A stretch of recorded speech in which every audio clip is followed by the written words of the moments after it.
ഇത് നിങ്ങൾ കാത്തിരുന്ന വീഡിയോ തന്നെയാണ്. ലോകമെമ്പാടുമുള്ള എല്ലാ മലയാളികൾക്കും നമസ്കാരം. ഞാൻ RJ അഞ്ജലി. എനിക്ക് എപ്പോഴും നിങ്ങളോട് സംസാരിക്കാൻ കൊതിയാണ്. എത്ര സംസാരിച്ചാലും തീരാത്ത അത്ര സ്നേഹം മനസ്സിൽ സൂക്ഷിക്കുന്ന ആളാണ്. കഴിഞ്ഞ ദിവസം എൻ്റെ പേജിലൂടെ ഒരു പ്രാങ്ക് വീഡിയോ ഞാൻ പബ്ലിഷ് ചെയ്തിട്ടുണ്ടായിരുന്നു. അതിൽ ഞാൻ അങ്ങനെ ഉദ്ദേശിച്ചിരുന്നില്ല, ഞാൻ ഇങ്ങനെ ഉദ്ദേശിച്ചിരുന്നില്ല എന്ന് പറയുന്നതിൽ ഈ ഒരു സാഹചര്യത്തിൽ യാതൊരുവിധ അർത്ഥവുമില്ല എന്ന് ഞാൻ മനസ്സിലാക്കുകയാണ്. ഞാൻ അങ്ങനെ ഉദ്ദേശിച്ചില്ല എങ്കിൽ കൂടി ആ വാക്ക് പൊതുസമൂഹത്തെ മുറിവേൽപ്പിച്ചു എന്ന് മനസ്സിലാക്കുന്നത് കൊണ്ട് തന്നെ എല്ലാ പ്രിയപ്പെട്ടവരോടും നിരുപാധികം ക്ഷമ ചോദിക്കുകയാണ്.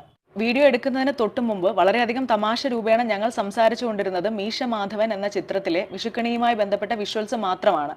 അത് സംസാരിച്ച് ചിരിച്ചുകൊണ്ടാണ് വീഡിയോ ഞങ്ങൾ ആരംഭിച്ചത്. വീഡിയോ പബ്ലിഷ് ചെയ്തപ്പോൾ ആദ്യത്തെ കുറച്ച് മണിക്കൂറുകൾക്കുള്ളിൽ ഞങ്ങൾ വിചാരിച്ചത് ആ വാക്കിനോടുള്ള പ്രതിഷേധമാണ് നിങ്ങൾ രേഖപ്പെടുത്തിക്കൊണ്ടിരിക്കുന്നത് എന്നാണ്. വിളിച്ച വ്യക്തിയുടെ തൊഴിലുമായി ബന്ധപ്പെട്ട ഒരു അധിക്ഷേപം രേഖപ്പെടുത്തണമെന്നോ അദ്ദേഹത്തിന് അങ്ങനെ ഇൻസൾട്ട് ചെയ്യണമെന്നോ ഞങ്ങൾ ഒരു തരത്തിലും വിചാരിച്ചിട്ടുണ്ടായിരുന്നില്ല.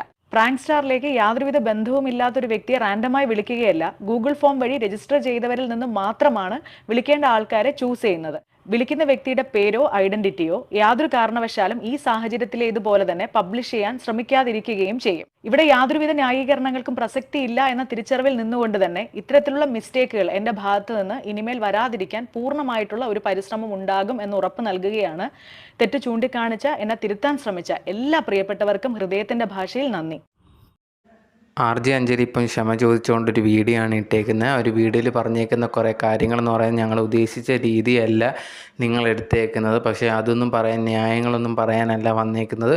എന്തെങ്കിലും തെറ്റ് ഞാൻ ചെയ്തിട്ടുണ്ടെങ്കിൽ എന്നോട് ക്ഷമിക്കുമോ, ഇനി ഇത് കണക്ക് തെറ്റ് പറ്റാതിരിക്കാൻ ശ്രമിക്കാമെന്നുള്ള കാര്യങ്ങളൊക്കെ പറഞ്ഞിട്ട് ആ ഒരു വീഡിയോ ഇട്ടിട്ടുണ്ട്. ഓക്കെ, തെറ്റ് പറ്റി ആ ഒരു ക്ഷമ ചോദിക്കുന്നത് ഉറപ്പായിട്ടും നല്ലൊരു കാര്യമാണ്. കാരണം തെറ്റ് പറ്റിയെന്നറിഞ്ഞാൽ ക്ഷമ ചോദിക്കും, അത് ബേസിക് ആയിട്ടുള്ളൊരു കാര്യമാണ്. കുറേ പേര് അത് ചെയ്യാത്തതാണ്. പക്ഷേ അഞ്ജലി ഒക്കെ തെറ്റ് പറ്റിയെന്ന് മനസ്സിലാക്കിയപ്പോഴത്തേന് ക്ഷമ ചോദിക്കുകയും ചെയ്തിട്ടുണ്ട്. അതുപോലെ തന്നെ അഞ്ജലി പറഞ്ഞൊരു കാര്യം, ഇത് മനഃപൂർവ്വം ആ ഒരു ജോലിയൊന്നും കുറ്റപ്പെടുത്തുന്ന രീതിയിലോ അല്ലെങ്കിൽ കളിയാക്കുന്ന രീതിയിലോ ചെയ്തതല്ല, ആ ഒരു സമയത്ത് പറ്റിപ്പോയതാണ്, ക്ഷമിക്കണം എന്നാണ് പറഞ്ഞേക്കുന്നത്.